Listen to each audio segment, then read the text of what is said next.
will try a new workflow. I'm here in my new studio. Hi, this is Cioz, and I just did a masterclass on how I remix a track from Diplo, Lazarus and Jungle, Don't Be Afraid. And now I'm about to do another remix from scratch. We have this amazing synth wall here. Let's try to have some fun and see what's happening. So, in the beginning I start by listening every stem and selecting one loop for each stem.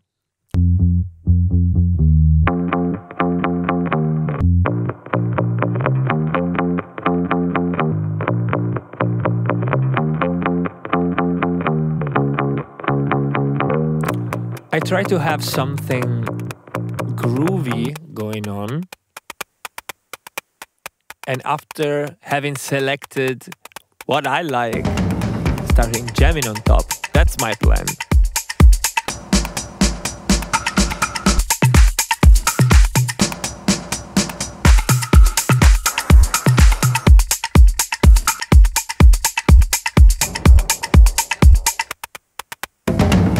Here, for example, I found a nice fill, and I want this fill to come every 8 bar, 16 bar, something like this. Something, you know, repetitive that set transition points.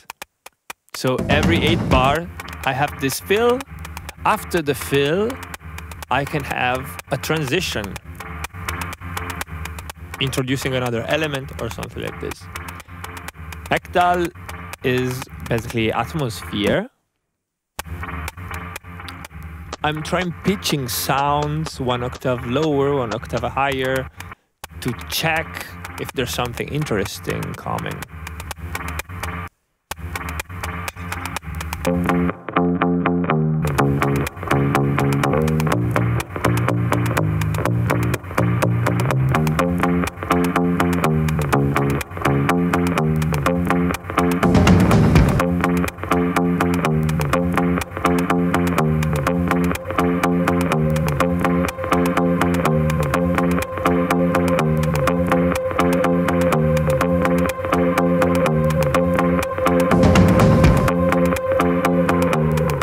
This element right here could be another transition element.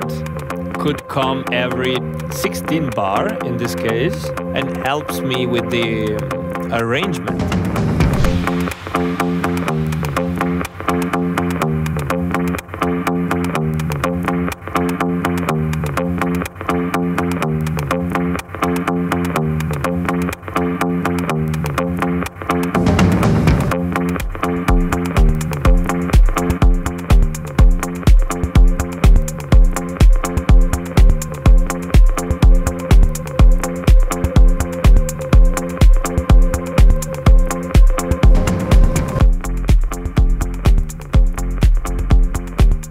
Here I was trying to find the bass, so I put the notes on the key step. I wrote a sequence on the key step, sending the notes to the Behringer Model D.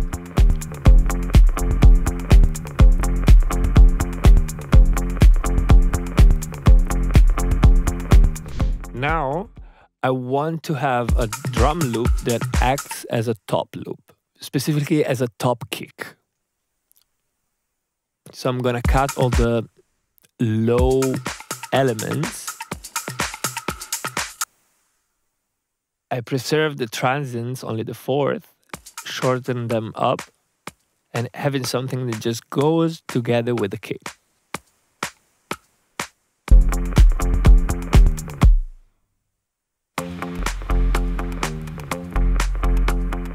Now it's time for the toms. For the toms, I use the Tanzbär. I put the decay super long to understand the note and then shorten the decay up. Checking now if toms and bass are working well together.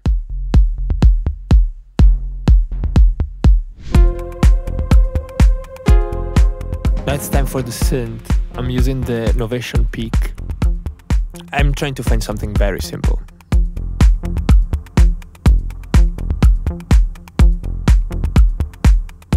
Now I'm checking which modulation I could use with it. I'm preparing everything for later, for jamming a bit.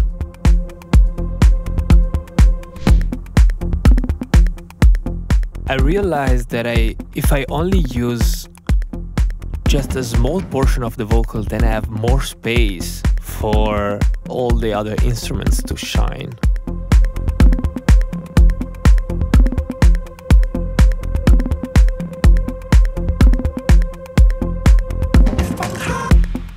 Here, there's more space for modulations and to play around.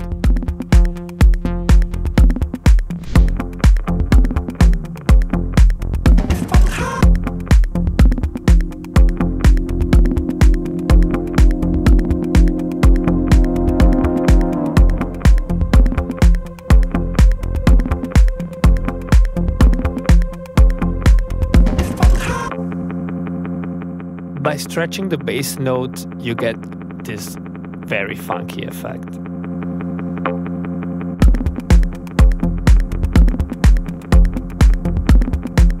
Since it's too repetitive, let's make the loop longer.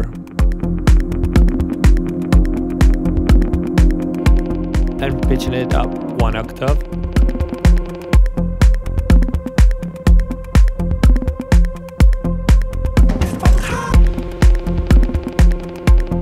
Okay, I can use it 2 times with a longer loop.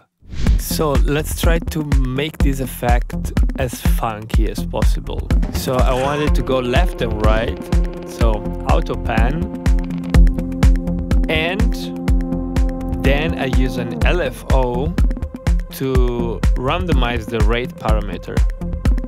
So every time the sound comes in, you never know where it will go. Important thing about the LFO is that a bit smooth, so it goes smoothly from one part to the other.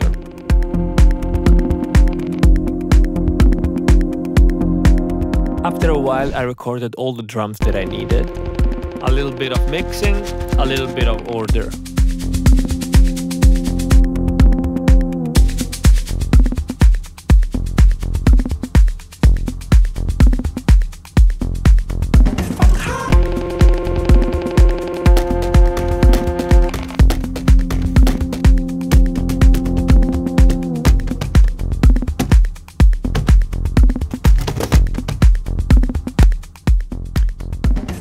Found a nice cajon loop, but I don't think I'm gonna use the whole thing.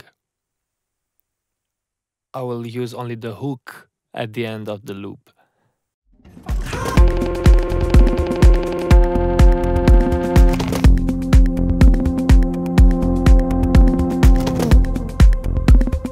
Here I'm turning on and off the track of the shaker. And it's something that sometimes I do just to have the feeling how a track would sound if it would leave some space or if it has some volume automation. To me, it sounded more natural when I was turning on and off. So if we put a Shaperbox and automate the volume, it gets instantly more groove.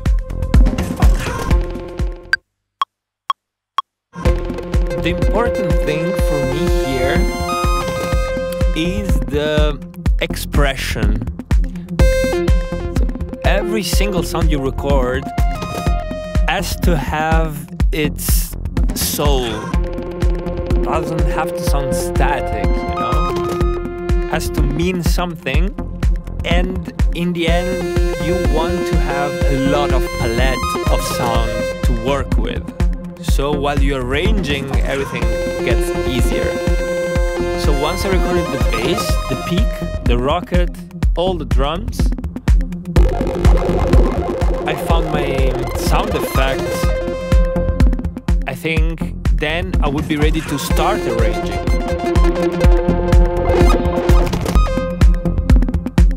This is the result after arranging with a little bit of mixing. Thank you very much for watching. Hope you learned something from this.